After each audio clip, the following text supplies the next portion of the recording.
Top of the morning to you. Welcome everybody to the Resistance broadcast. I'm John. Thanks for joining us on this Monday. Hope if you celebrate St. Patrick's Day, you had a safe and fun weekend, holiday yesterday. Otherwise, we just hope you had a great weekend. But now it's time to talk about Star Wars, and it's our discussion show. And with me is James, Baney, and Lacey Gilleran. What is going on? How are you guys? Do you guys do anything for St. Patrick's Day? I bet we ask this every year to each other, and we just don't remember. Are we Irish? I'm Irish. I am, yeah.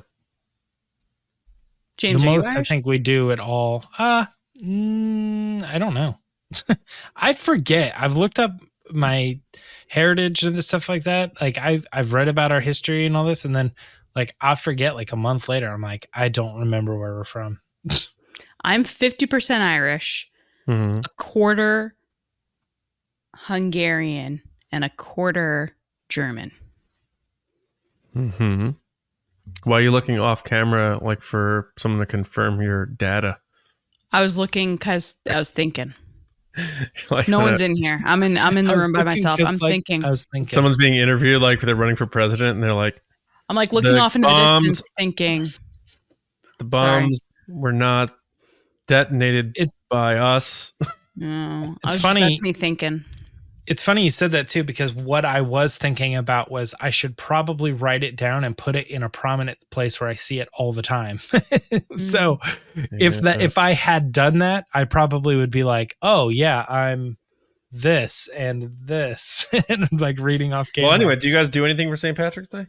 I do. I usually do something like corned beef, something like that. I used to do when I was little. I used to ski at this mountain that was like an Irish themed, like skiing resort. And it's gone now. It ended a long time ago, but they used to do this big weekend, and they did this thing called the slush jump where you'd ski off a big jump into a pond of ice water. Oof. And like they'd spray paint the snow green, which, you know, as a kid, you're like, I'm going to ski through this. And then you realize it's all dyed, and then your clothes are all dyed, and then your parents get mad at you, that kind of thing. Yeah. They make a big snow mound, or they used to, big snow mound. And then they would have someone come out and carve it into like a huge ice castle with like bricks and everything. It was awesome. That was probably the coolest thing I ever did was when I was little. Wow. Now I just kind of like, yeah, I'm Irish. Most of the Irish stuff around here where I live is like in the summer, surprisingly. Like they do stuff over Father's Day weekend. That's like an Irish festival, or over the summer they do an Irish festival, but they don't really do anything St. Patrick's Day specific, at least where I am. However, there is this pizza in Connecticut that they do on St. Patrick's Day that I've always wanted to get that I haven't been able to get. Where? Like corned beef. Colony Grill. Stanford? Fairfield. Oh, interesting. They do a corned beef and cabbage pizza, and it sounds terrible, but I've always wanted to try it. That does sound rough. I do like Irish soda bread, though. Oh, yeah. That's not bad. I used to do more. I used to like win money and win basketball games and other things like that, but I haven't done as much of that since I lost my gold coin necklace. And are you talking about that Disney Channel original movie where he's a leprechaun? I keep tripping and like getting hurt, and it's weird. What is that? Is it called Luck of the Irish? Called Luck of the Irish. I've never heard of it. I am so good. I'm so good at this. I only said it because I knew you'd get it. Yeah. And our audience is like, I have no idea what he's talking 8 about. 8 p.m. Eastern, 7 Central. Yeah. You think people know what that thing is? Ready? The guy that plays the Luck of the Irish guy is the guy from Smart House.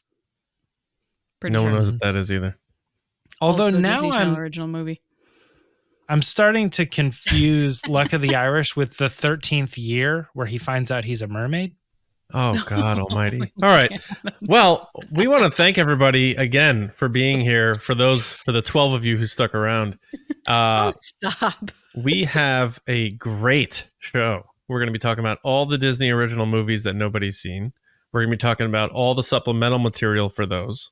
No, we are going to talk Star Wars. And we have a cool discussion later. Are the best Jedi the worst masters? We'll talk about it. But first, James, there's a segment we do on this show. kick things off, and I dig it. I fear nothing, for all this, as the Force wills it. It's right. It's will of the Force. We're going to be taking some questions this week from Patreon. Our Patreon supporters are able to submit questions each week to Will of the Force, and that is why we've selected this question coming from one of our commanders. Commander Danny at Semper Fi Danny sent over the question. With the success of Thrawn, Cobb Vanth, and Black Chrysanthemum with the general audience, will there be more characters brought to life or live action who at the moment currently exist in comic book or book, like novel book only? It's an interesting question. John, what do you think? I think this really rests upon how much more Disney Plus stuff they're going to do, because I think they've found a way, based on the amount of minutes of storytelling they have in live action on these mediums, that they can bring these characters in on a small scale basis. Like a Cad Bane, he appears just a couple of times, and his total screen time is probably like 3 minutes in The Mandalorian or Book of Boba Fett. And it's very memorable though, and it's very cool. So I think it really hinges upon the Disney Plus stuff. I think they will certainly continue to do that. I just can't. You didn't ask for who. You just sort of said, will there be more? I think there will be. To what scale, I don't know, but I do think it will hinge upon how much they do on Disney Plus. Yeah. Lacey, same answer, different answer? What do you got? So first of all, I don't think John's ever been more annoyed lately than any reference of a Disney Channel movie. That's like the new trigger for John, is anytime one of those is brought up, he's like immediately like, worst show ever. Why is anybody listening? Well, the truth is, someone on this podcast has to be a man of the people. And that falls on my shoulders. I'm surprised you think that most people haven't watched Disney Channel movies. Oh, John's Disney dating Channel himself movie, right sure. now. It came around our age. That's what we're talking about. John's ahead of that. I'm talking about ones that people actually like know, not one that came out and like went away in the span of a week. I mean, if you're talking about ones they know, it's High School Musical, right? Like Descendants. No, I don't know that one. I want to know which ones you know. If not, not well, these. You don't even know the one you're referencing. You just said it yourself. You confused it with something else. So how good can it really be? No, another Disney Channel movie was very similar. It might even have the same actor. John, I think you're too old for that. I like the good Disney stuff. The old Disney stuff was good. But I think you genuinely, like, your age group, you're out of the Disney Channel original movie stuff. I'm like 4 years older than James and like 5 years older. It doesn't matter. That's 4 years. That's high school. That's like out of the age group. You guys defend this stuff like you work for the Disney Channel. I'm not defending it. I'm laughing at the fact that you're like, nobody listens to Hannah Montana. It's like a lot of people listen to. I didn't say Hannah Montana. I'm just saying it's like it's but a you very can't do that. thing. You can't do that. You can't name like some guy who plays Tuesday nights at a coffee shop, and I'm like, dude, no one here at this party knows that singer. I didn't do Nobody's that. talking about him. I didn't then do you that. go, and then you go and say, John, you can't be like, Paul McCartney was. But what? I love that you just compared. You just did what you accused me of doing. I'm saying that's why your example makes zero sense. Well, speaking of lovable characters, Danny and Mark, of course, thank you for this question. I do think they're going to bring more characters into live action that exist in a book or comic. I think Star Wars, if anything, is a fandom of Easter eggs. It's a fandom of, hey, isn't that guy from blank? So I have no doubt that we will see more of that, whether it's a movie or a TV show. I think we're gonna. They always want to have that moment where people are scanning the backgrounds to see what's going on. That's just something that's very specific to Star Wars. But yeah, great question. 100% Lacey's right on this. These shows are the opportunity to continue to do that, and they will do that because that's what people like. But to John's point is that I don't know how much longer the TV shows are going to hang around, and like what kind of budget do you put into those to keep people on Disney Plus? Disney Plus almost feels, or like, I'm almost wondering if the whole streaming world is sort of in a little bit of a bubble, or if it's still just like figuring itself out. Because like I said, a lot of these shows have been like either praised or panned. Like it's like you get The Mandalorian or you get Book of Boba Fett, and people are so quick to move on from stuff with streaming too. Yeah, and I've said multiple times on the show, if you put out a movie, I'll talk about the movie forever and I'll rewatch it and all sorts of stuff. But a lot of these shows, I feel like there is a small time frame where they were really popular, and then they're sort of just forgotten, and it's like people watch them once or whatever, and it's like a lot of work and a lot of money spent to create this content just for that, like whatever. And I think that you have a lot of screen time to put in these characters, these Throns and Cobb Vanth and stuff. But I also don't know, like at the place where we're at right now, who would be, like characters from Aftermath, or, you got your Dr. Aphra, which could be cool. I thought of a couple others, but all of them seem to fall into that category of like, I don't think they're going to lead any shows with this. And at what point do they lead with something like, what show would also have Dr. Aphra in it? I don't know. It just feels a little weird. Could do High Republic stuff. I mean, yeah, that's true. Like that's sort of ripe where if you do anything, like surely these characters are coming with it. So at least one of them. So, a little indifferent, Danny, but good question nonetheless. And I hope we at least give you a little bit of an idea of what we're thinking. Next question here. I wonder who sent this one in. It says, will Vince Vaughn, Jon Favreau's longtime collaborator and friend, have a role in the Mandalorian and Grogu movie? Lacey, it does not say who sent that in, but what are your thoughts? Well, it wasn't me. I don't think Vince Vaughn will be a part of the Mandalorian and Grogu movie. The reason because he's kind of been MIA lately for a while. He's been kind of out of the spotlight. I believe he said some crazy stuff on a podcast or something. I feel like I remember. Who hasn't? Who hasn't, right? But as Tina Fey said recently, podcasts are forever, so you got to be careful. But yeah, he hasn't really been in the spotlight. I think he's taken time away, and I don't think he's going to jump back in for a Star Wars movie. So I'm going to say no. John, I think you have been asking this question for a very long time. Yeah. Finally putting it in the show. Not the show. But he was on the last 2 seasons of Curb Your Enthusiasm. Vince Vaughn. Yeah, I was going to say that he was that, but I don't remember. That was a while ago, right? No, it just came out. This season's on right now. I thought you meant the last 2 as in the previous and then the one before that. This one and then the one before this one. That's cool. I haven't seen that. Is it good? I mean, you know me. I love Larry David, so don't ask me. The one that's current, but the one before that. When was that? 2022? 2 years ago, probably. Yeah. Okay.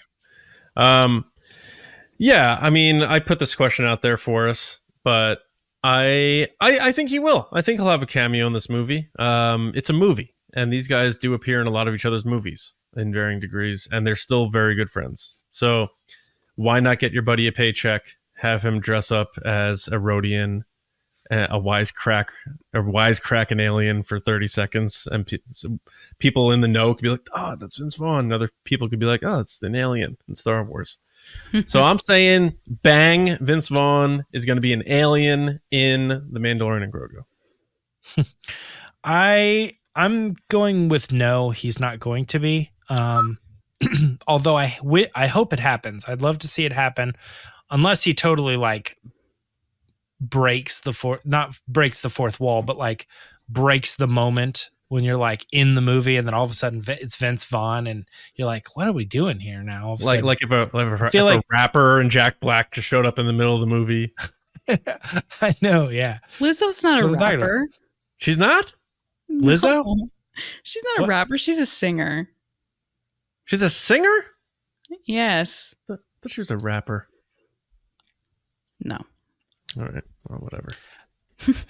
She's up for Yeah, a I pop don't- album. She's not up for a rap album. But did she not have? I Googled Lizzo and it goes American rapper and singer. She's a I was singer in kinda- my book. Yeah, I would kind of put her in as both. I can't think of a specific song where she's rapping. I can think of specific songs where she's singing, though, for sure. Mm-hmm.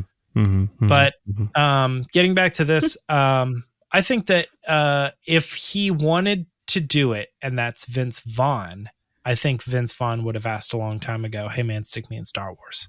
And it would have already happened. I don't think Vince Vaughn pulls the favor as soon as it goes to a theater. I don't think that makes any difference to him. He said, call me when you do a movie. Yeah, maybe. All right. Next question. This one's coming from another one of our patrons. Joey Sack, who is one of our commanders, sent in this question. He said, will there be a major time jump between seasons 1 and 2 of Ahsoka? John, what do you think? No. Don't answer all at once. Huh? Go ahead. Sorry, it was quite a pause. Go ahead. Oh. We're having a weird day today. There was quite a pause there. I was like, did you hear the question? At least we're all going to get along during the discussion, so that's good. So no, I don't think there will be a big time jump because Thrawn is here. He's in the known galaxy. He's not obviously like he's only here because he's ready. He was waiting over there to galvanize and get all the zombies ready out of the creepy crawler cooker, and he's ready to roll. And he's not going to be like, all right, let's go to the known galaxy now, and then be like, all right, now let's wait a bit. I think it's go time. I think it's go time. I think it's going to pick up shortly after where we left off. But Star Wars is weird that way because I think when it was originally made, like it seemed like The Empire Strikes Back doesn't take place that much after A New Hope because you got Han Solo talking about, I got to go pay off Jabba the Hutt now that we're stationed here. But now it's like, oh, that was 3 years. It's like, oh okay. So now with this, it's like they could do the same thing, really, if they're like, you know what, this is a great spot to just inject some comics and that they traveled. So I think it could be received both ways. I think it will feel like it was relatively soon after the end of season 1 because we also have to pick up right after whatever Balin's got going on too. You know, that there can't be a jump there because we have to understand what all that is. So I don't think there's going to be a jump. I agree. The show currently right now, the way it ended, reads to me very much like they're going to just pick up where they left off. Things like Ezra getting off the ship and Hera not running to go talk to him, you know, like all those things. It's like, I don't want to see them be like, man, good thing we solved all those weird, you know, discussions and this stuff. But the actual biggest thing that makes me think that it's taking place right after is that the announcement of season 2 that came from Dave Filoni, there was another little thing before it, but the official thing, he put out a sketch, and the sketch was Sabine and Ahsoka standing on top of the hand. Yeah. And that to me feels like they did not take a year to finally get to that hand. They were like, we're here today. We've just been abandoned. Let's go. Let's follow Balin. You know, I don't think they're going to say a year is gone or 2 years have gone by and they didn't even realize that he never left, you know, or whatever the thing is. And like, well, we got to go find him. Like, I don't know. I feel like that's weird. I feel like as soon as that show ends, they were like, we're setting up camp. We're preparing to live here for a long time, and we're going to explore and follow the path, you know, or whatever way the Force is taking us. And I feel like that all just happens immediately after. But Lacey, what do you think? Is there any chance that they might actually jump ahead?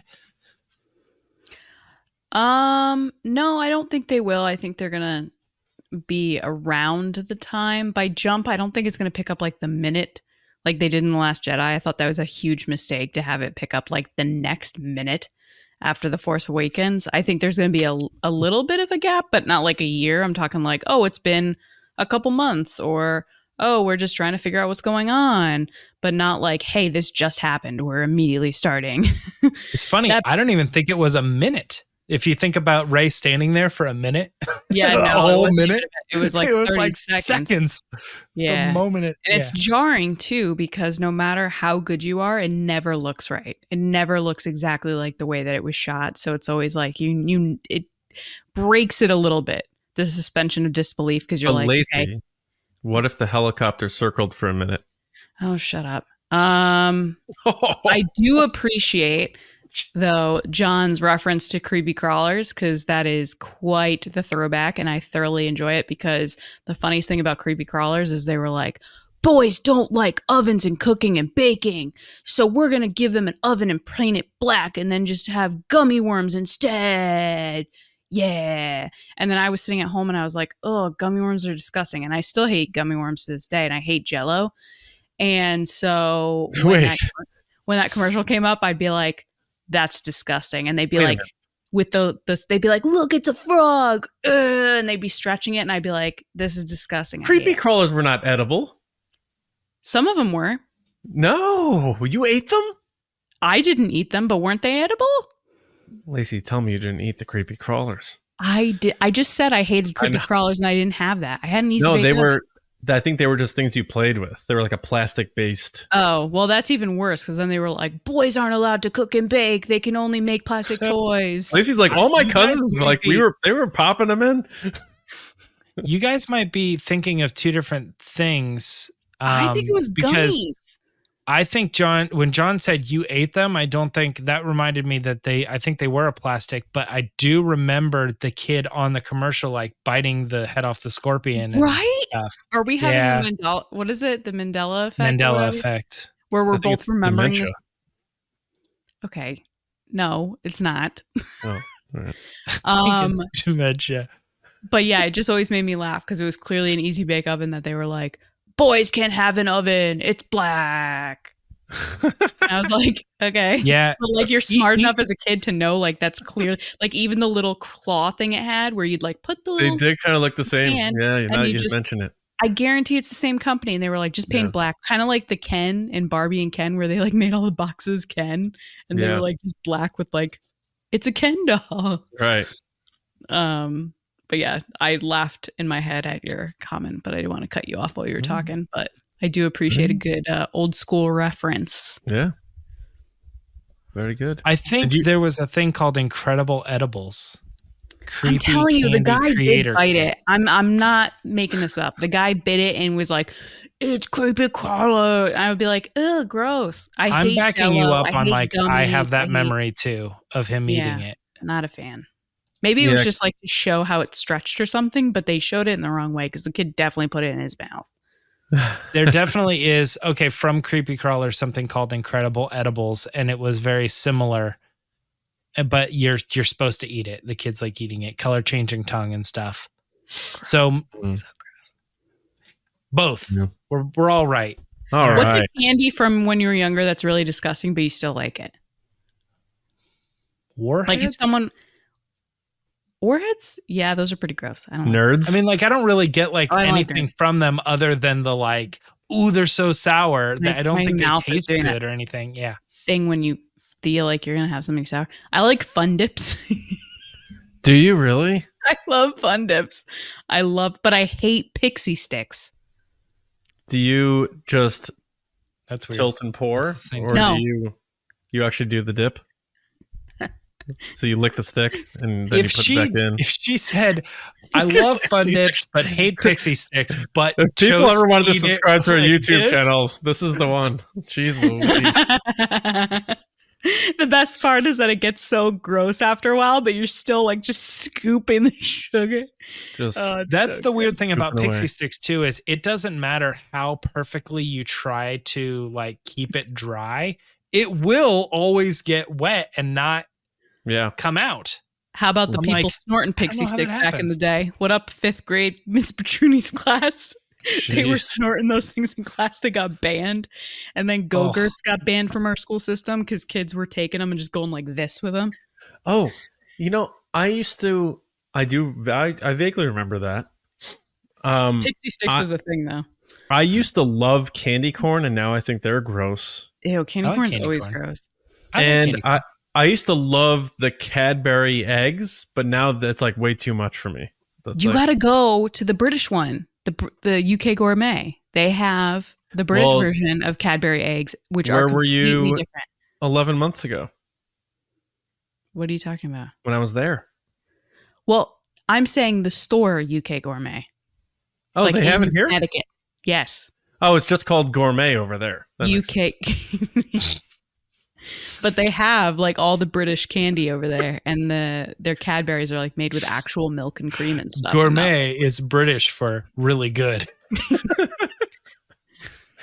So dumb. This episode is. I should go there tomorrow. Yeah. Cadbury. So I don't think it's gonna time skip and see from seasons 1 to season 2. Talk about a time skip here. Ooh, we time skipped in this episode. Guys, on Thursday, we talked a little bit about Daisy Ridley revealing that there were going to be many new characters in the Rey Skywalker movie. But we're going to ask the question, will there be a new popular droid that is introduced? And to keep in mind here, it would be sort of like a BB-8 or maybe like a DO to some extent.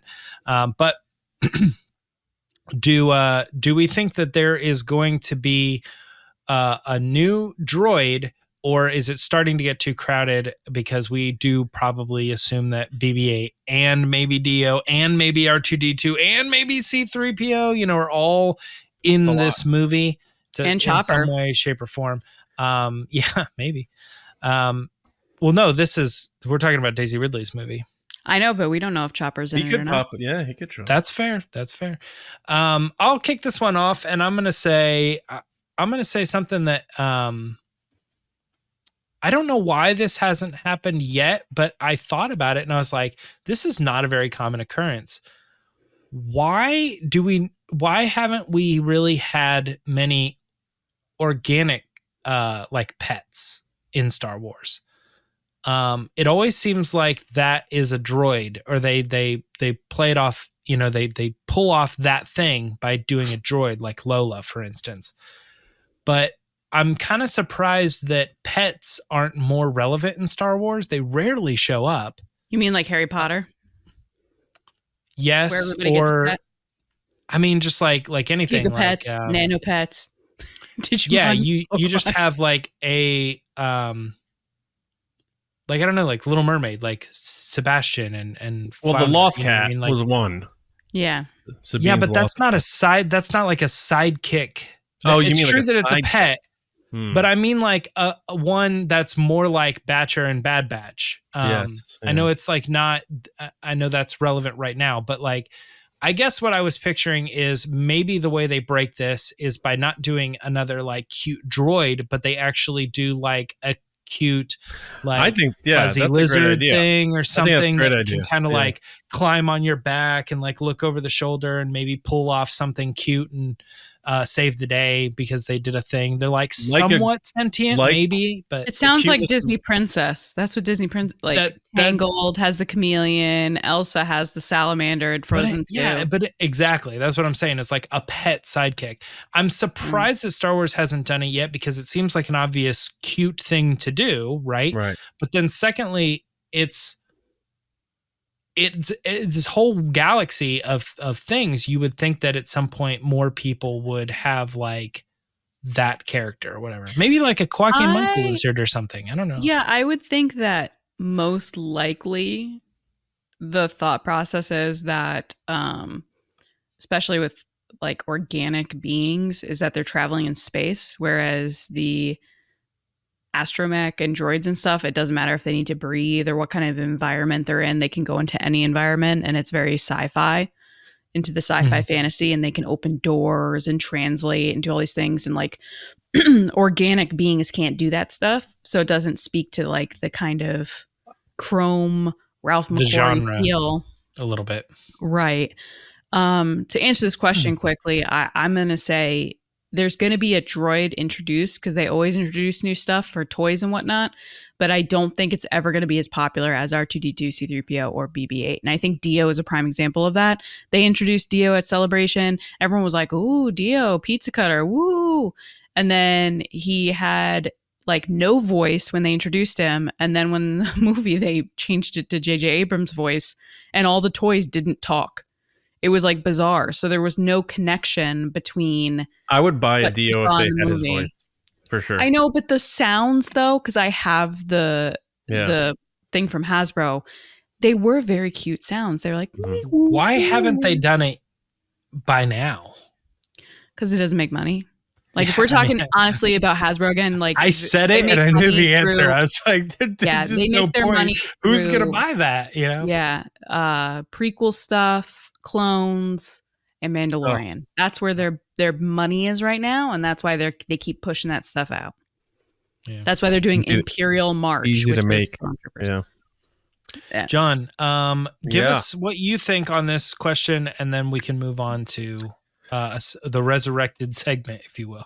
So we got a little bit of this in The Last Jedi, and I think they could do it again for a much larger role to match that of a BB-8 or an R2, and we're going to see a droid that's working for the bad guys. And that's going to be BB-9E. Like BB-9E, but he was there and gone. Like they marketed him like he's going to be he's going to hunt down BB-8 and stuff. Remember that? There was this whole thing about how this is the droid that's going to have a battle scene with BB-8, and like that droid rolled up once with Captain Phasma, and then later on when it like arrested them, and that was it. He's an arc. Yeah, it did nothing. So I mean, a droid that's going to have an impact and actually affect the story in some way, and like maybe we'll even hate it, like something like that. I think that would be cool. I'm not making a prediction here, but I'm just saying that I think that would be cool. It's a way to introduce a new droid without packing too many on the good side, and a nice little fresh spin. Because why wouldn't they? I mean, we've seen droids on the Death Star, Astromechs, Protocols. We've seen them in Cloud City. K2SO, of course. Yeah, those security droids. In the Battlefront games, you've got the Imperial probe droids. Cal, and battle droids. I'm blanking on her name, but the Battlefront 2 character, she had the other like robot that like had the legs. Versio, and Versio. Yeah, Iden Versio, and then her like. But that was sort of like an Imperial droid too. And we've had the soldiers, we've had the battle droids and the B2s and stuff, but I mean like a unique character that's a one of one, sort of like an R2, but on the dark side, that actually has not dark side of the Force, but I mean like on the bad guy side, the villainous side, that has some sort of a cool impact on the story. I think that'd be a nice fresh thing. So I hope they do, because new droids are always cool. So yeah, even Andor had the one. What is that one? The one that like stutters. Oh my gosh, I'm blanking right now. The red one. Yeah. I thought you said it before already. No, I was like Cassian. I am blanking right now. Oh my god, B2 Emo. B2 Emo. Yeah. The one I referred to earlier was Cal Kestis, like Lola. The other little one with the two legs. Yeah. Lola, Lola's Obi-Wan. Oh, sorry. Correct. I know what you're talking about. The one that looks Guys, there's so many of them. I know. Yeah, no, the one that I know exactly which one you're talking about. Yeah. BD1. Like I know all these names. BD1. What is it? BT1. Yeah. BD1. BD1. Yeah. Yeah, we know the names, but it's just like sometimes this is like, oh yeah, there's so many, but yeah. All right, guys. Well, that is it for Will of the Force. And we're, like I mentioned before, we're going to resurrect something that we haven't done in a long time. And we're going to do... oh, wait. Do I pass this off to you, Lacey? How does this work? You introduce it, right? Just roll the clip. Roll the clip.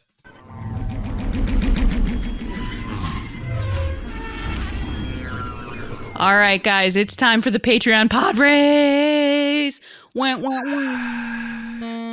Guys, it's been a long time since we've done this. Like a long time. I had a baby and everything, so we kind of took a break from this and just wanted to make it fresh and bring it back in the new year. so we could get new questions to pose at our patrons, generals, and spice runners. So for those of you that don't know, welcome. This is the Patreon Pod Race. It's a chance for our, like I said, generals and spice runners to take part in the show. If you like what we're doing here, the best thing you can do is to follow us on any audio platform, Apple Podcasts, Spotify. Please leave a review. It lets us know how we're doing and lets other people find us. You can also like, comment, subscribe on YouTube. That helps us out, as well as following us on social media at TRB Podcasts. Those are all easy ways to support us. Share the episodes, let people know why they should join the community, and that's awesome. If you want more than that, if you want to be a part of the base and support this show, what we're doing, what we plan to do in the coming years, if not months, you can head over to patreon.com/resistance broadcast. Starting at just $5 a month, you get to be a part of the community there, and you get to take part in questions like Will of the Force. You get to take part in not pod races. If you're at a certain level, you do, but you get to take part in all different types of things, from exclusive mini episodes and much, much more. Now, if you get up to the General and Spice Runner level, you do take part in this, which is called our pod race. We ask you a question, you give us a video, and then we watch it, we comment on it, and it's a good time. But it's our way of saying thank you and letting you being a part of the show. So first, I want to say thank you to those people. So thank you to our generals: Carmelo, John RISI, Jetta Rosewater, Frank Grande, Nick Kratz, Christian Morales, Brian Smith, Matt Chitty, Dani, Mike Rumore, Brennan McLaughlin, Sneaky Zebra, Colin Cormier, Dave Hornack, Jolton, Jedi DiMaggio. And to our Spice Runners: David Probus, Neil Shaw, Kendall Gelner, Andrew Staley, Jeremy Myers, and THEFORTWORTHIAN. Guys, thank you so much. I can't believe I made it through that after all this time. I still got it. So first up this year in 2024, we have MELO, Carmelo, our buddy. It's been a while, man. We miss you so much. We're so pumped to have you on the show again. We had to bring you back first because you are an OG for us. And the question we had for you was, is there something specific you would like to learn about the Sith in the upcoming series, The Acolyte? So MELO, take it away. Hello guys, and greetings from South Florida. First of all, I want to apologize for being gone for a while, but you guys still live in my heart. I still miss, hanging out with you guys, and hopefully I get to do it soon. Thanks, Lacey, for contacting me. John, James, I hope you guys are doing great. Lacey, your family, you look beautiful, all of you. I still follow you even though I don't talk much. Okay, let's talk about Acolytes. Man, I am really excited about something new. I really hope they bring the lore. As you know, I'm a huge fan of the games and Legends. I would like to see the initial rift between the Jedi and the Sith, how everything happened, because initially they were just one band together. I would love to see if they bring into that. That would be fantastic to learn, because who doesn't love a good love-hate relationship, which is what the Sith and the Jedi have. Well, that's all I have. It was great talking to you guys again. Hope to see you soon when we're live. Viva la Resistance. Awesome job, MELO. As usual, it's always awesome to see your face and hear you say Viva la Resistance. I appreciate that. So I'm going to start with James. James, what did you think? Wild, man. Yeah, I'm so glad we're bringing this back. I'm so glad you were here to do it. Good answer. Man, it's tough because I don't know, what they're going to do about the Sith revealing themselves. But to some degree, if you have this dark side back and forth, they don't have to know they're Sith. So the Jedi versus the dark side, this is some cool stuff, man. And I think you're absolutely right that this is the show where you could get into this, because this is highlighting the dark side. So, I hope that everything you're saying comes true. That's what I want to see too.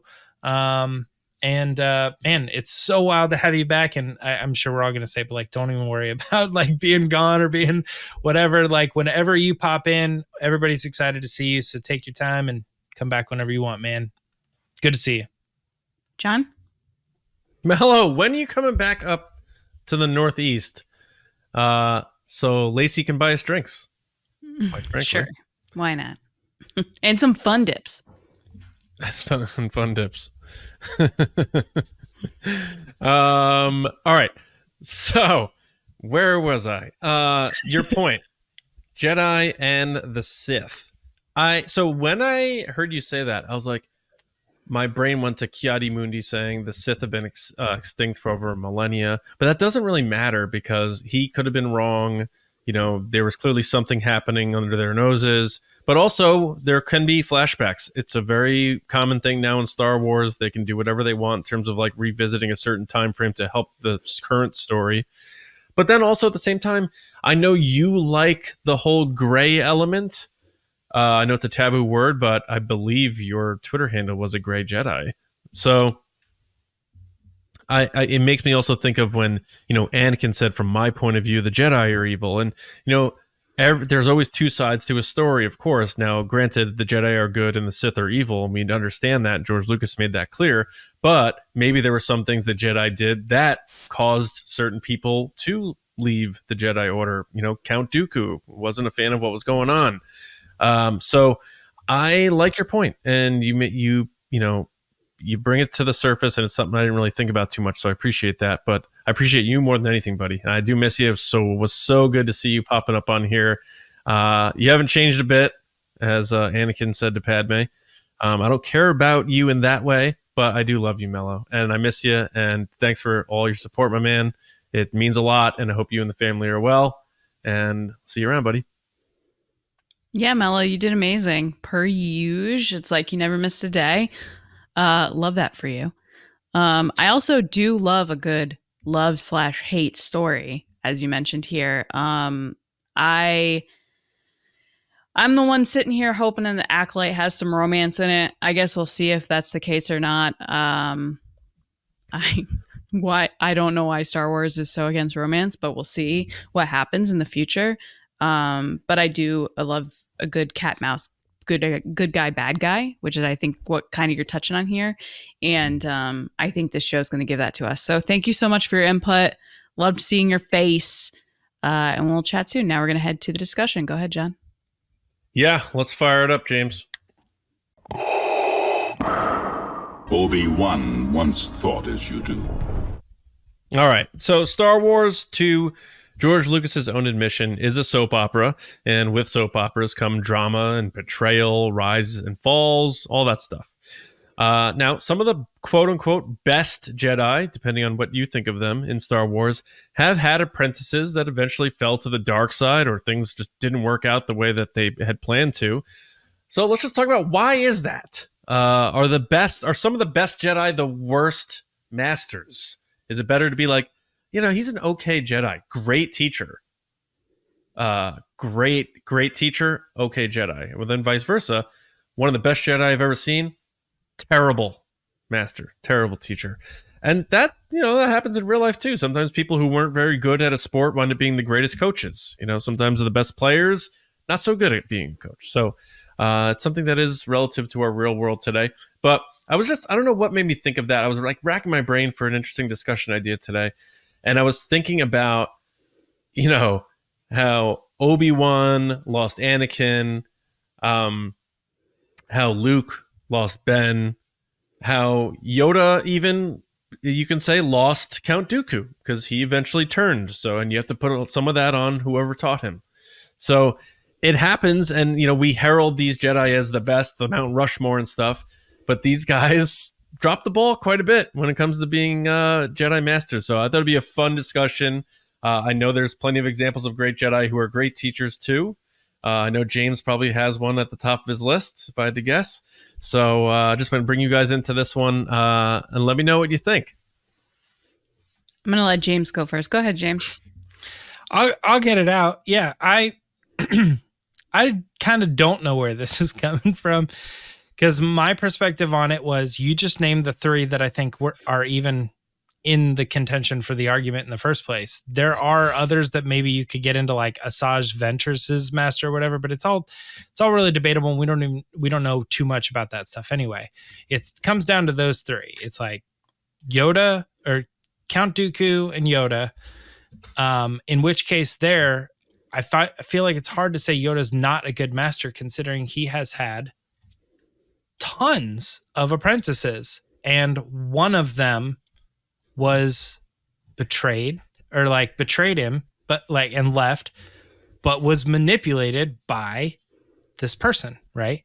The other person is, you said Luke, but Luke also had an entire school of kids, and only one of those kids went bad.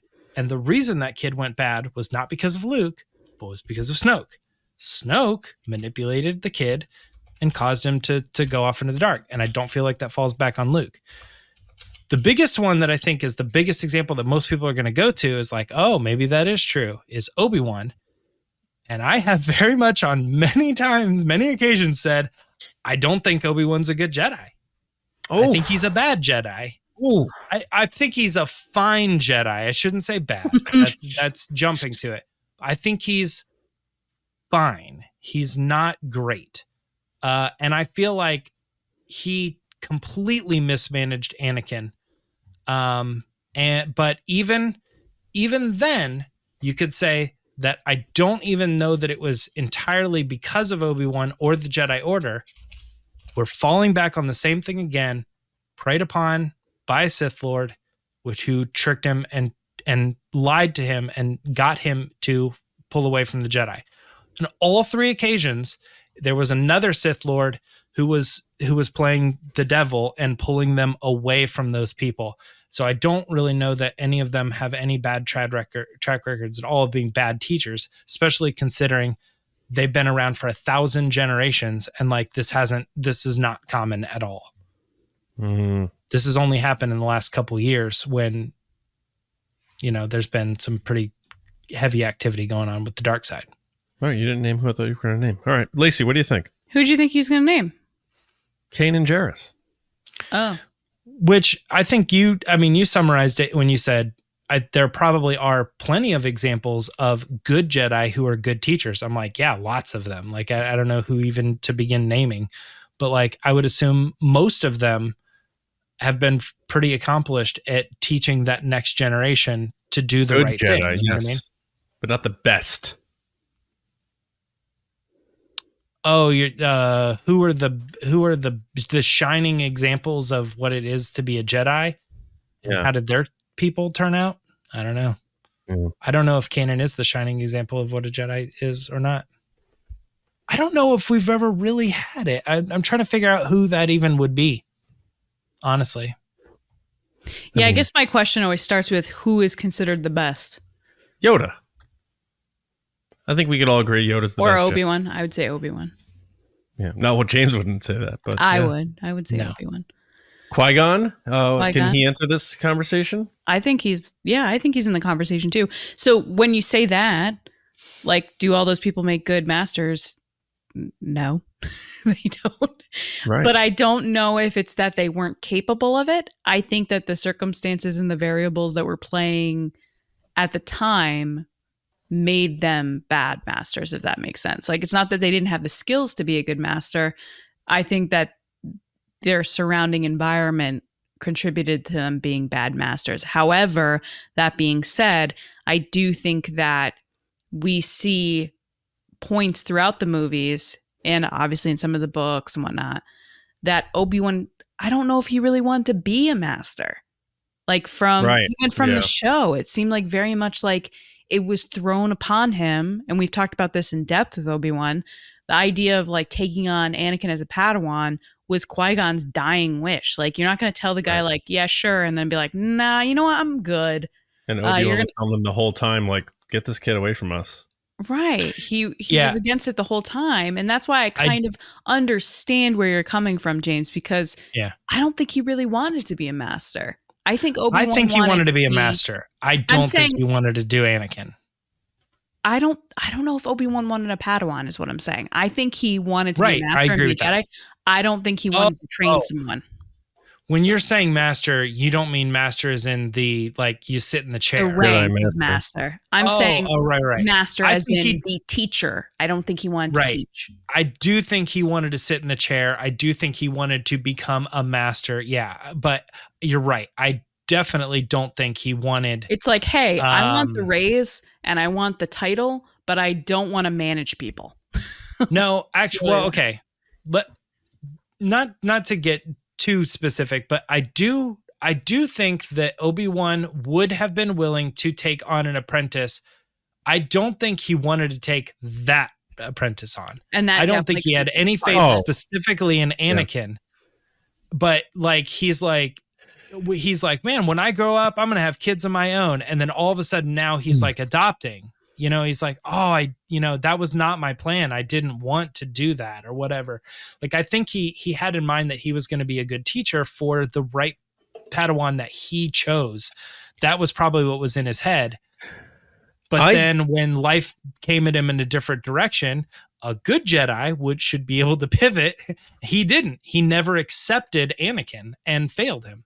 Yeah. Yeah. And he admitted, he said, I failed you. And I do think that there was, like, at least how Lucas shot those movies, there seems to be a deliberate tinge of insecurity with Obi-Wan, with Anakin, knowing that he's the chosen one and he's far superior to me. And how am I supposed to teach a kid who's more talented than me? Right. And that's a natural thing. I know jealousy is a path to the dark side. I'm not saying he was jealous. Anakin said he was jealous, but I'm sure there was a tinge of that. But then, speaking of Anakin, he's another one of the greatest Jedi ever. Dave Filoni called him recently the greatest Jedi ever. Failed as a master. Ahsoka left. She walked away. That's a failure by him as a master, in my opinion. So I would add him to the list as well.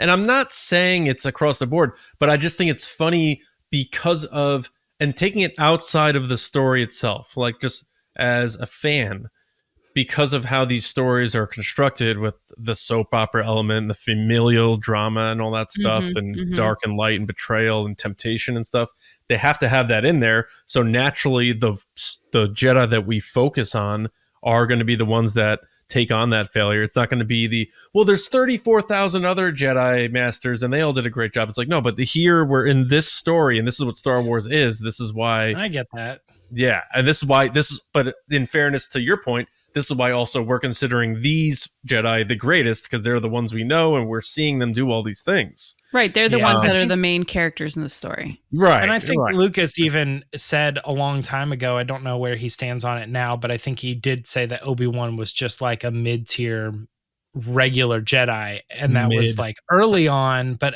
I mean, I think now he probably thinks different. Obi-Wan is mid. Yeah. He didn't want Obi-Wan to be like the greatest Jedi ever. He wanted him to just be like one of the Jedi, and the Jedi as a whole were like treated great. Yeah. Sure. It's just funny when you say that because I mean, he has his own show and everything, and just to hear like Obi-Wan's mid and he plays like such a big role in the story. He was fine. He's all right. I just, I don't know. I've never understood why people connect so heavily to him, other than the fact that, like, I don't know, like he's what? Like he is a main character, like a focused character, but I'm like, it just feels like he's constantly making mistakes and failing. Darth Maul's professional fighting record, 237-2. Both losses to Obi-Wan Kenobi. That's fair. He lost to Palpatine. He wasn't killed. He wasn't killed the first time by Obi-Wan either, though he was. yeah.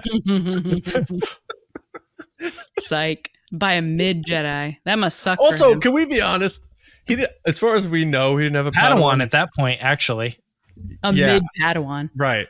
But as far as we know, Mace Windu didn't have an apprentice, or did he? I have no idea. I'll be honest. Mace Windu? Yeah. Depa Billaba. Depa Billaba was his apprentice? I think so. Yeah. And then in turn, Kanan. Yeah. Yep. So I don't imagine him being that good of a master either, to be honest, because he was a jerk to Anakin from day one. If there's anything we've all learned from corporate America, is like middle managers are never great managers anyway, which is what the Jedi kind of were. Is like middle managers. Like once you get to a certain rank, they were like, okay, now you got to take someone on. You're like, but I don't really want to. Yeah, that's true. Mace Windu gets a lot of gruff, and I think you're saying it there about how he was a jerk to Anakin or whatever. And I think that's like big us jerk. Siding with Anakin or Hayden Christensen on this, like the Jedi, they're so mean to him or whatever.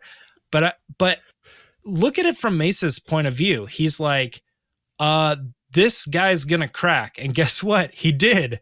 And he's like, I don't trust him. Why? Because and also he's gonna shove me out a window. Yeah, it's like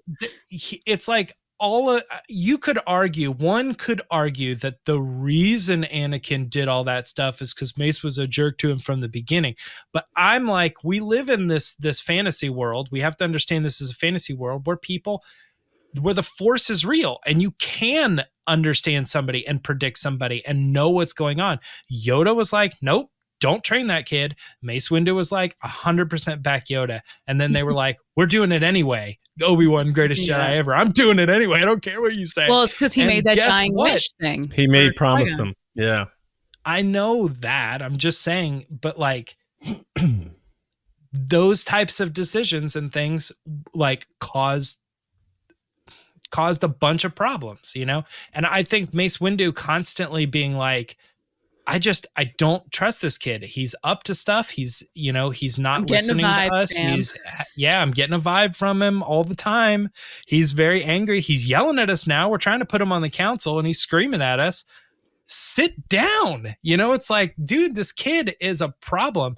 And at least in Mace's defense too, like finally when Anakin does have a chance to actually stand up and do something like good, he's like, I found the Sith Lord. It's a guy I trusted.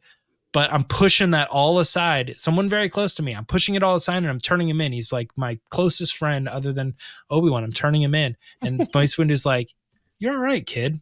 And then he turns on him anyway because he says, do not come. That is what a Jedi would do. And then he's like, if all that's true, what you're telling me is exactly true, that, then you will have gained my trust. That is how you're supposed to be. And so Anakin did do something good. But he followed it up by doing something bad and obviously went and killed Mace Windu. Mace Windu's a clown. I don't think Mace is really that mean or pushing Anakin in that direction. I think Anakin was inevitably going to be bad. I mean, he had it written all over him and Mace Windu called it. I think Mace Windu had a power complex. You say that. I just find it interesting that over the past, I would say, definitely in the prequels, but I feel like in the past 5 years, especially with the High Republic and everything that's come out, and even the Rise of the Red Blade that came out last year, it's just constant stories and scenarios where the Jedi fail people all the time. Yeah. And I've gotten this kind of negative view on Jedi at this point because I feel like every story that's being shoved in front of my face is, hey, the Jedi aren't as great as they say they are. And you're like, okay, then who are the good guys then if everybody sucks? That's a good point. Yeah, and James, you make a great point. You convinced me on Mace Windu. That's a good point. That's a really good point that you did do the right thing. So I changed my tune on that. But that, Lacey, to your point with what you're just saying, that's why they can't have the same nonsense happen with the Rey movie where she has an apprentice and they turn it like I will roll my eyes so hard if that happens again. Like how many times are we going to fail people? So you have, obviously Anakin gets failed, Obi-Wan in a sense is failed. Then you have, I'm sure, tons of other examples, but I'm just thinking off the top of my head. Ben Solo has been failed. Luke's get failed. Then you have, Leia's kind of gets failed, even though she quit on her own, but like Luke kind of failed her and that he was like, okay, go ahead, quit. You know what I mean? Like he didn't really push her or do anything there. Then you have Rey gets failed by everybody, especially it's a trope that they've relied on a bit too much now that they have to do something different. And I know people are going to be annoyed by that because then it's going to be the whole like back to the Mary Sue thing, like, oh, and of course Rey's the greatest trainer of Jedi ever and no one turns to the dark side. It's like, well, they need to start doing that because if they give us this brand new blank canvas post episode 9, I keep saying you can tell this whole new story, and she keeps saying the words, it was unexpected, but the story idea was very unexpected. Balin's a terrible master, even though he's not a Jedi, but terrible master. And whoever trained Balin failed because he turned to the dark side. Like, nobody can do their job. Yeah, but I'm saying Rey can't have an apprentice that turns to the dark side because even the most ardent defenders are going to be like, what are you guys doing? You are completely out of ideas. Because then it's just history repeating itself over and over and over again. And then are they going to be redeemed? Or are they not? What did she learn then? For those 3 movies, what did she learn?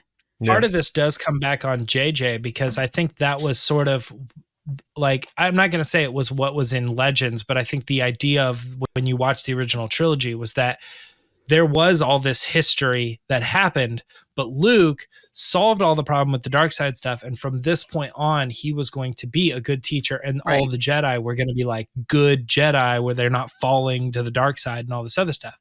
And then it wasn't until Force Awakens came along and they painted Luke in that sense where it was like, well, there were problems and I wasn't able to do what, right. And what else could Ryan Johnson do? Necessarily, JJ, but that whole thing, sort of derailed that. So if they're like, I don't want to say if they're smart, but I think what we're alluding to is like remedy that by go ahead and making it like this point from Rey forward is more like the future Jedi are actually back to just being like good, and they need to fight evil and not like keep getting tempted. Yeah, but I have a feeling more writers are just going to be like, but that makes them like human and understandable and relatable, that they question these things and stuff. And I foresee it still being a story beat, if not the main story beat. James, Lacey, I can't do it again. I cannot go through an experience where it's, people wanting a redemption of a character and other people wanting them to be evil. I don't have it in me. I can't do it again. So I can't. We can't allow this to happen again. Then don't make your bad guys attractive. I'm just saying, at least make them organically a bad person. I say that with complete seriousness as someone that's like, okay, that bad guy's kind of attractive. Like, I've said that in movies before. Like, why are you making him so attractive? That was all that tweet was about 6 years ago. If they take their helmet off and they're like, their skin's melting off, you're going to be like, oh yeah, kill that guy. That guy sucks. That's like a great point. But like, if they look like the Riddler. What? The Riddler? What are you talking about? I'm talking about John's. Oh, you're talking about Paul Dano? Yeah. Yeah. Oh. But I'm saying, I'm still going off of here. That's what that tweet 6 years ago was about. Right. With The Force Awakens, JJ says in the commentary how he's talking about how when, Adam takes his helmet off and he's fluffy haired Adam and he's like this prince that's like taken Rey, and it's very jarring. You can't help but be like, okay, but why is this attractive guy so mean? Like, what's wrong? He did have great hair in TFA. Very fluffy, very Han Solo 70s fluffy hair. Yeah. But I think with Rey, that's why I kind of have been on the I hope she has kids train, because I think she needs something else to fight for that's not, hey, my apprentice has gone bad. Like, I just want something so different than what we've seen over and over and over and over again. Yeah. And I don't think I can take another, well, they're dabbling in the dark side. Oh, but they have feelings that nobody understands. It's like, okay, everybody has feelings. I get it. I got it. Yep. Understand. I just need something. And I want a bad guy like, Moff Gideon. I want a guy that's just really, really terrible. Like a guy that you can hate, because when you have an audience that collectively hates the bad guy all together and no one's siding with the bad guy, everyone's like, yeah, that guy sucks. It means you have a popular movie because everybody's going to be on the same side. Yeah. And you'll have that satisfaction at the end, even if there might be things that don't work the way you want them to work story-wise. And then Lucasfilm can kill them because that's what they do. I get it. I understand. Yeah. Yeah. That's the thing. Like, give us some time with these villains, Jeez. I mean, I was so excited about but going back to the topic of like worst Jedi masters, best Jedi, I don't think you can look at the story of Star Wars and these characters that we all love, Yoda, whoever, and not admit, yeah, they were terrible masters. They were not good people that led Padawans. But James, I know you're making faces at me for people that are audio listeners that are like, audio listeners, I'm like, I just said that. I'm saying that I agree with that. However, I disagree with the idea that, like an Obi-Wan Kenobi is mid, because the stuff that you see throughout the movies that he's capable of doing, and the stuff we see from him in the Obi-Wan Kenobi series, like the whole scene with the rocks, that's not a mid Jedi. That is one of the best Jedi to ever come through Star Wars. But that doesn't mean that he is capable of being a good master in the sense of mentor.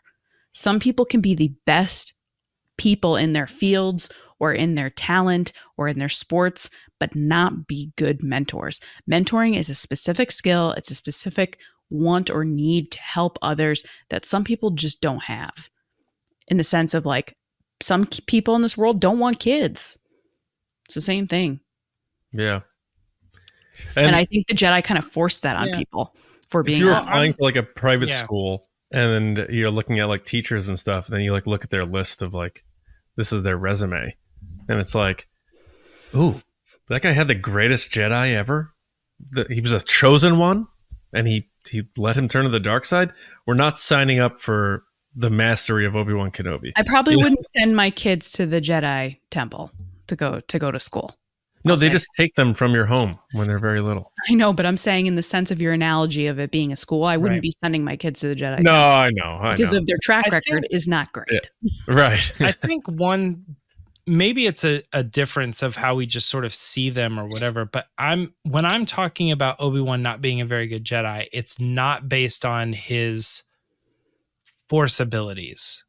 Like, it's not based on like his ability to fight or I don't know, even like negotiate. He might have good negotiating skills, but if he makes negotiations that are not good, you know what I mean? He can still be good at what he does and not be a good Jedi or good person, because I see the Jedi as a religion and they're like striving to be good people. And when there is like doctrine and you're not following the doctrine, then you're not good at that thing. Yeah, I think you can still have be good at using the Force. You can be powerful, but it's like you're supposed to be a person that does these things, and he often does not do those things. Yeah, I think, James, oftentimes when we have this discussion about Jedi, I think you have a very set list of check boxes for what makes a Jedi. And I can't speak for John, but I have a very different checkbox of what a Jedi is. And I think that's why we have a disagreement, not in the sense of like arguing with each other, but like don't agree with Obi-Wan and his ability to be a Jedi and the level of Jedi that he is, because I look at a Jedi as someone that has amazing powers, is able to fight and take on stuff and help others and do all these things. And you're saying, well, technically he didn't follow these rules that make a Jedi, therefore he's not a Jedi. Whereas I don't think he needs to be a Jedi. And that's why I think we differ a little bit, because it's like, hey, I'm going to go to this school and you have to follow these rules to graduate. And I'm like, well, as long as he graduated, it doesn't matter. And you're like, okay, but he didn't do these things. Right. I guess it's mostly how my brain thinks about when you're classifying something. Like, if you're going to put a label on anything, there are qualifying factors to that. And in this particular case, what makes someone Jedi? Is it the ability to use the Force? And it's like, I don't think that's it, obviously. There are these other like rules that they follow that have long been part of the story of like, if you don't do these certain things, then, you know, you could possibly like fall off from being a Jedi or whatever. And a lot of these people are toying and playing in that world a little bit. And, you know, sometimes they get away with things and sometimes they don't. And sometimes it's frowned upon and sometimes it isn't. Like, but I mean, just like that general rule of like attachments. Okay. So that's a rule. And if you have attachments, then that's breaking the rule. Makes you not a good Jedi, because the rule to be a Jedi, the qualification is that you're not supposed to do But this. you think Kanan Jarrus was a good Jedi? A lot of attachments. I don't know. I don't know that that's true. You don't know that what's true. He has a son. Well, yeah, but that was not part of the story, really. I don't know. What? I'm very confused. Come on, man. What? I don't even know Kanan knew he had a son. But he still had a son. And he did. Oh, meaning there's some type of attachment that happened. Hera and him were in love and they made out. and then a baby was delivered by the Loth cat. Yeah. But here's my thing: is that So you're by your right, but I definition, guess Kanan Jarrus is not a good Jedi. But what I'm saying, you're right.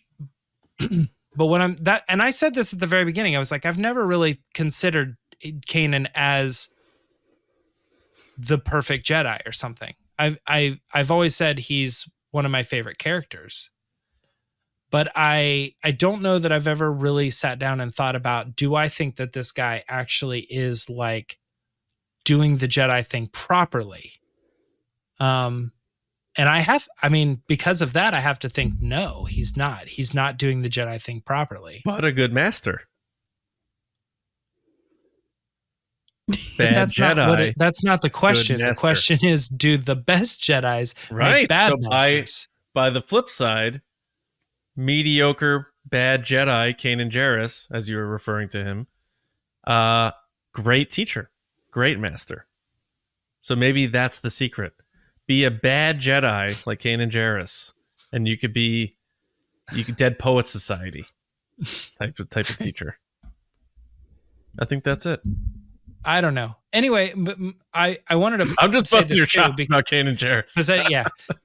James is getting nervous. It feels like a bunch of different conversations that we could go down a whole different route.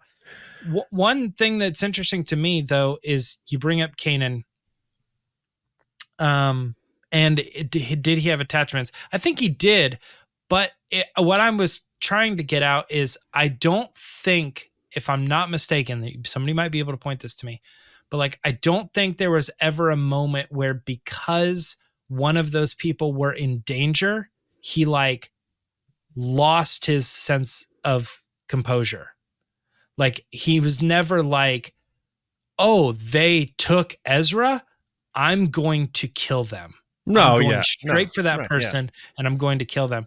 So in that sense of like, does he have attachments? I think it's still possibly, if I'm not mistaken, arguable that he can interact with those people just the same as any Padawan or master was supposed to interact with their Padawan, but they weren't supposed to be attached to them, meaning that if they were taken or killed or whatever, that's not supposed to mess up your life and your direction. Are you trying to say that Kanan was like, we're just kind of hanging out? No, but I'm trying to. We're not together.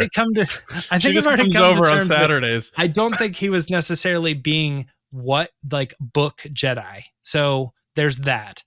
But if I was, then I don't know. I mean, I do think if Hera was killed, he obviously would have had some pretty heavy emotion with it. But even he was like dealing with his own death and stuff, and it didn't really seem to mesh with his composure very much. So I don't know. I don't know how he is with attachments, but he does very clearly have like this family and stuff. And then she ghosted him. He also started the family and all that when he wasn't a Jedi. Yeah. So there's also that too. Right. I don't know, man. I think the bigger one to me, honestly, the bigger discussion is the Anakin Ahsoka thing. Yeah. Yeah, that one. Let's finish there. We're up on time. Yeah. I don't know what the answer is. I think it almost deserves like an entire discussion being like, was Anakin a good Jedi? I know Dave Filoni says this. I was going to say, didn't he say he was the greatest Jedi? That's what he said he was the greatest. Yeah. Yeah, sure. Yeah, and I get that. I'm just saying, also, he killed all the Jedi. You know what I mean? So and had attachments and did all these things and never followed the rules. Right. Like, okay, there's a debate there. So then the question is like, was he a good Jedi to begin with? We can have that debate. And then if we land on, okay, yes, he is a great Jedi. There is that. Did he fail Ahsoka? And it's kind of because Ahsoka turned out pretty good. Although she may have been better had that stuff not happened. I mean, he did try to kill her not as confident as she would be had that stuff not happened. She left and even referred to herself as not a Jedi. He tried to kill her twice. Yeah, and he tried to kill her. Yeah, that's a good point. I think that though, what I was trying to say earlier, James. Well, he was not a master at that. Is kind of where True. Dave Filoni is when he looks at Jedi, right? So that's like what I was talking about earlier, is like you were like very much like, okay, a Jedi is X, Y, and Z, and if they don't follow X, Y, and Z, they're not a Jedi. And here I am over here being like, nah, he does cool stuff, he's Jedi. And so does Dave Filoni, so to speak. He's like, no, he's a cool Jedi. He went through the whole thing. Yeah. And I think I think you have to look at it at both angles. I think I'm being extreme and you're being extreme, but I think the perfect meld is like, we have to understand that there are rules, but also like it's just about being good or something, you know what I mean? Or and I think that accomplishing these things, there needs to be some clarification, and there never will be, from George or Dave Filoni, what classifies as a Jedi. You know what I mean? Like, what moment are they a Jedi? When are they not a Jedi? Because there are so many different opinions of what a Jedi is. So it's always interesting to have conversations like this, because the way I think a Jedi is not the way you think a Jedi is, which is not what John thinks, which is not what Dave Filoni thinks, which is not what George Lucas thinks. Yeah.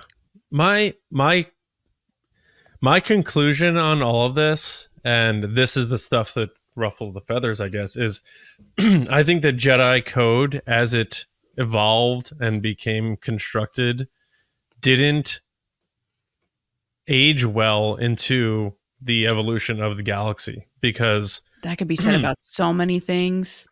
Yeah, 100%. And I just think it became too archaic, and it didn't work for things like Anakin and Padme. And again, if the code itself was different, is the fate of Anakin different because he's not worrying about how he's not supposed to be with his mother? Like, maybe he could have spent more time with his mother, and she wouldn't have died. That would have changed a lot of things. Maybe he could have been out in the open with his relationship with Padme, and the stresses and pressures of the secrecy of that wouldn't have weighed on him. And be with his children.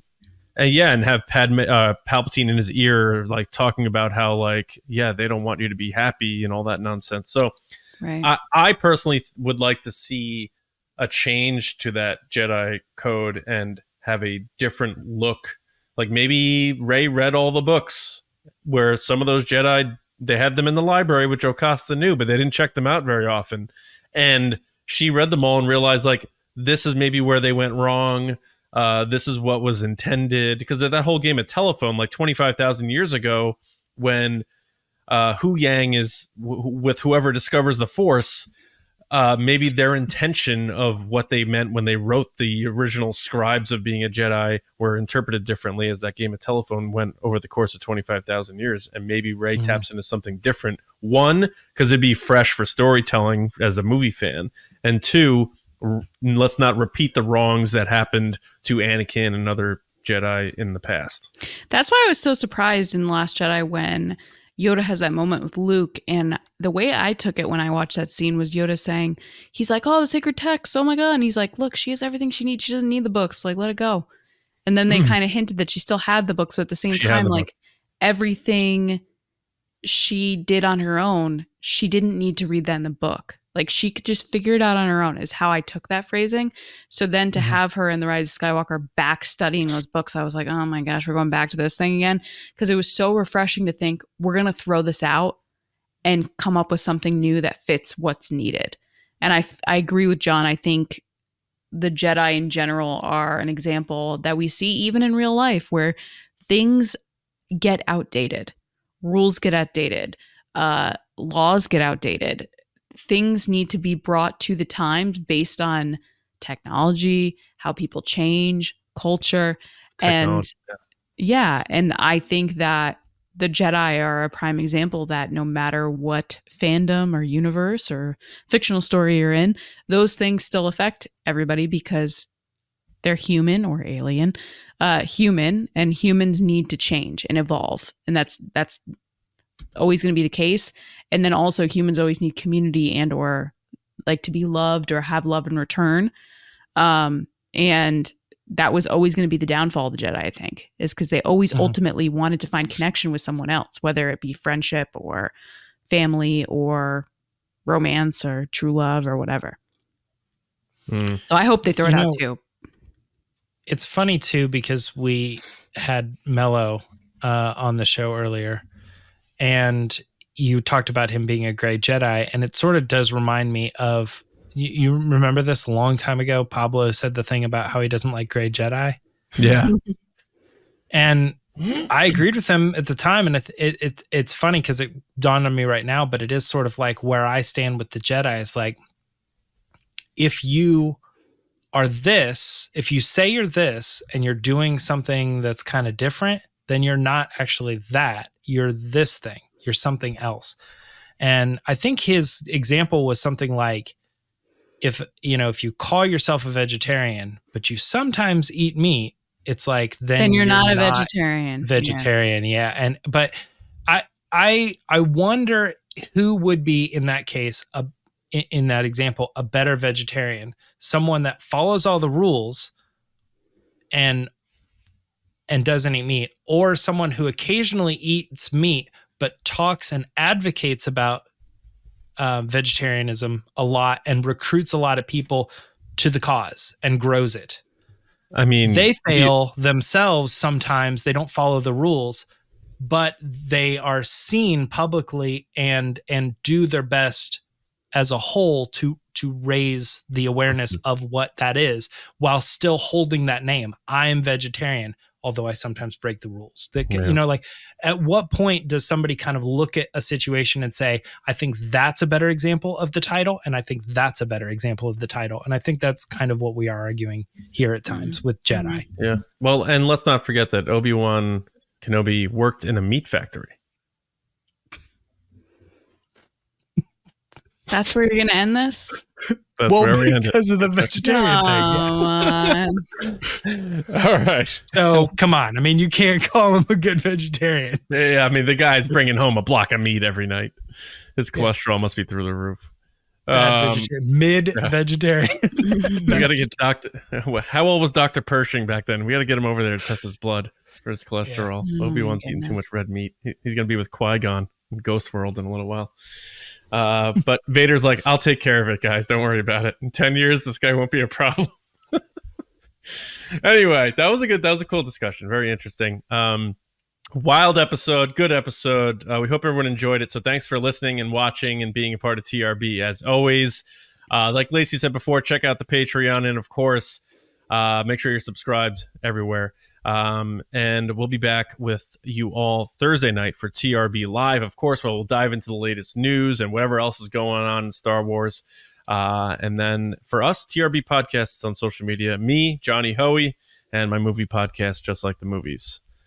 What was your nickname? Gilly, right? Yeah. Okay, yeah. Gilly, you're up. Yeah. People can find me on social media at Lacey Gilleran, and on TikTok while it's still around at It's Lacey Gilleran. It's not going anywhere. I feel like you said the same thing last year. Yeah, but Congress didn't pass a law to ban it, so what do they know? Well, I mean, look at the Senate in Star Wars. Yeah. They can't do anything else but TikTok. Oof. All right. James, how about you, man? Social media is at Myra Trunks. And if you guys are watching The Bad Batch, make sure you're catching the Bad Batch reaction show every week. And if you can, share that video, interact with it to some degree. Anything helps as far as plays or any sort of thing that you click that promotes the show to YouTube. So absolutely, let them know you're watching. Absolutely. And we hope everyone is off to a wonderful week. Hopefully we made your Monday a little more joyful, but we hope you have a great week, and we'll be back with you Thursday night with another episode right here on TRB. We'll see you around, kids.